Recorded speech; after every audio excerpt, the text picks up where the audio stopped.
Halo guys, bertemu lagi dengan gue Dandan.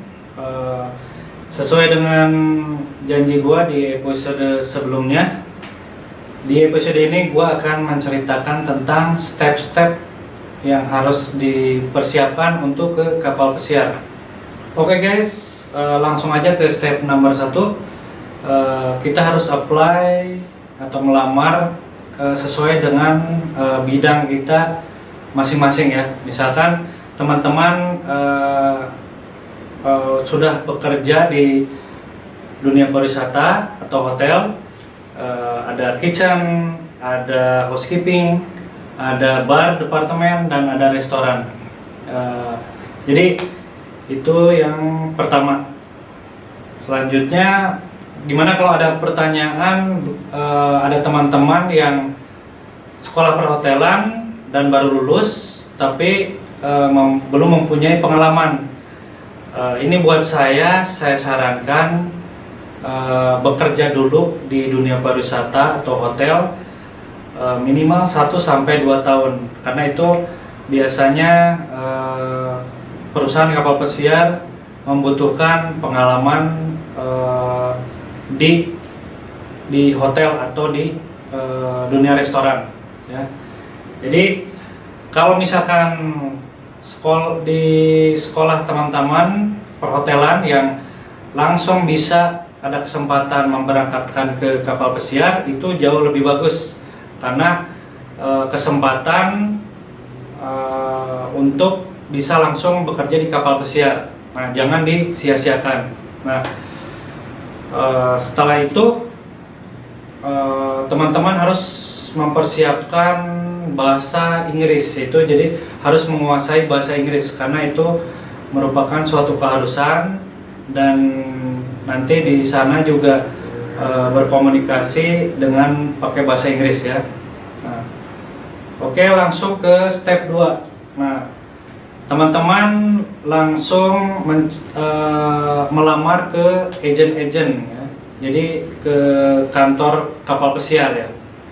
Oke guys, langsung ke step nomor 2, yaitu teman-teman mulai mencari atau melamar ke agen-agen kapal pesiar. Nah, langkah pertama melamar ke agen atau kantor kapal pesiar itu tahap pertama itu dilakukan pre-screening, artinya pihak agen yang dilakukan oleh recruiting manager itu akan menginterview teman-teman. Jadi menyerahkan CV dan berdasarkan pengalaman yang teman-teman punya sesuai dengan bidang dan skill masing-masing. Nah, di situ akan diinterview oleh recruiting manager dengan menggunakan bahasa Inggris.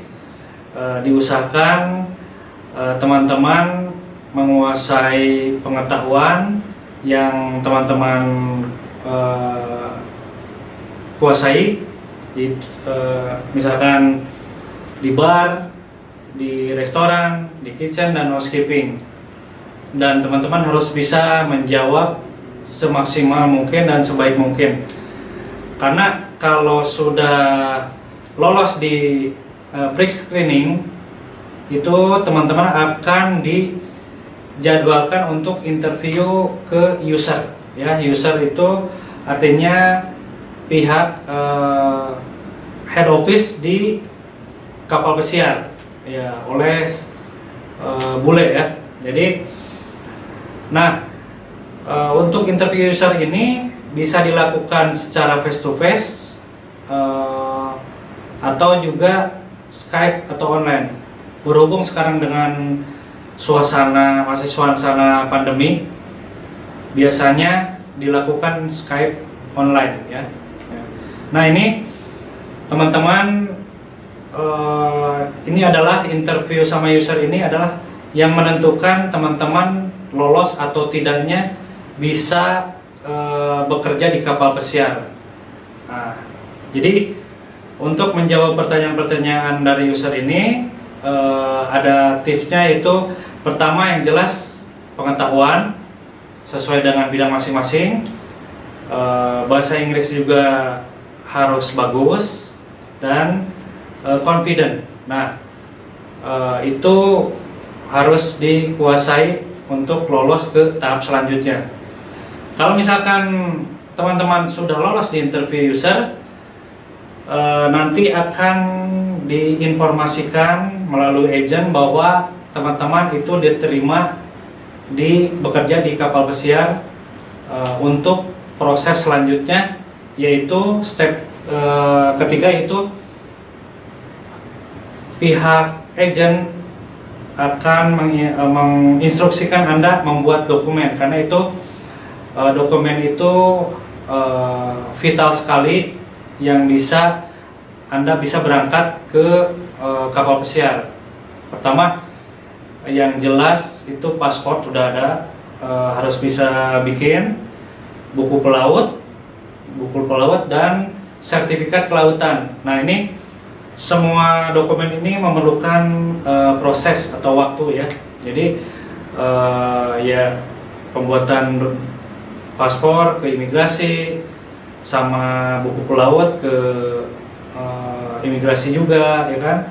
Jadi dokumen kelautan itu ada tempat-tempat khusus yang membuat sertifikat kelautan. Itu adalah suatu kewajiban ya. Gua repeat lagi dokumen yang harus dilengkapi untuk proses keberangkatan ke kapal pesiar itu. Dokumen yang harus dilengkapi yaitu paspor, buku pelaut, dan sertifikat kelautan ya. Itu wajib banget. Dan ada lagi, nanti kita bikin visa, nanti sesuai dengan negaranya kita join di mana, ya kita bikin visa sesuai itu. Nah, dan yang terakhir itu medical check up. Nah, karena kita bekerja di kapal pesiar itu harus fit, dan nanti kalau teman-teman melakukan medical check up itu pasti akan dicek secara detail kesehatan teman-teman. Nah, untuk proses selanjutnya, kalau dokumen sudah lengkap, kita tinggal menunggu jadwal keberangkatan yang diberikan jadwal dari pihak kapal pesiar ya. Jadi saran saya, sambil menunggu untuk keberangkatan ke kapal pesiar, alangkah baiknya teman-teman yang pasti menjaga kesehatan ya, karena itu penting banget ya, semacam olahraga, menjaga pola makanan, istirahat, dan juga bisa menghabiskan waktu dengan keluarga, karena nanti bekerja di kapal pesiar itu kita meninggalkan keluarga cukup lama ya, kurang lebih kontraknya 6-8 bulan. Jadi itu saran saya atau tips sambil menunggu keberangkatan ke kapal pesiar.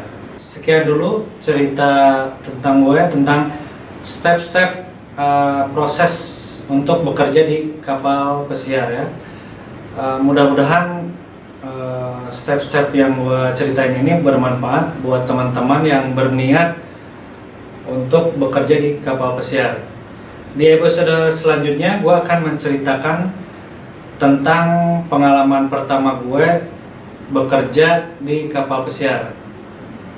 Nah, sampai jumpa dan ciao.